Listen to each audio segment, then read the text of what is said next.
This is from Glen and Mira Mesa. If I contribute to my SEP IRA this year, it will bump me down a tax bracket. How do I weigh that against long-term benefits of contributing to my Roth instead? Oh, that's a good question, right? Yeah. What do you think? Well, we might even have a different answer, but why don't you start? Well, it's all going to depend on what Glen's tax bracket is. Yeah, I know, right?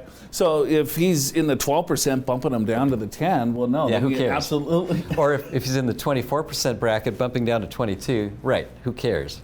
But if he's in the 22 going down to 12, that's a much bigger difference, and you got to look more closely at that in terms of what bracket he's going to be in retirement. Right. So the best way to look at this is to say, where are you at on the tax bracket, right? We just went through the brackets.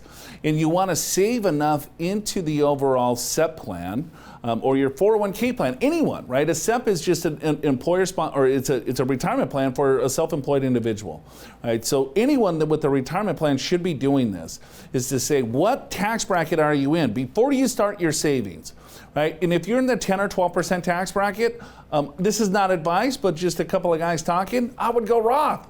Right? Because those are really low brackets. But then once you get into the 22 or 24, then it's decisions. How much money do you have in an IRA versus a Roth IRA versus a non-qualified account? Then you can start really weighing out the pros and cons of tax deferred versus tax free.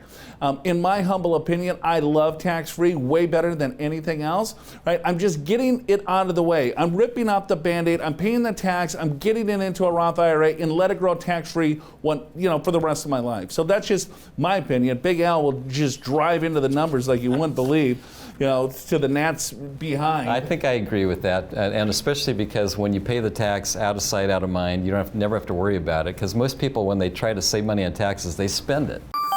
Are you prepared for retirement? Schedule a free financial assessment with an experienced financial professional right online at purefinancial.com.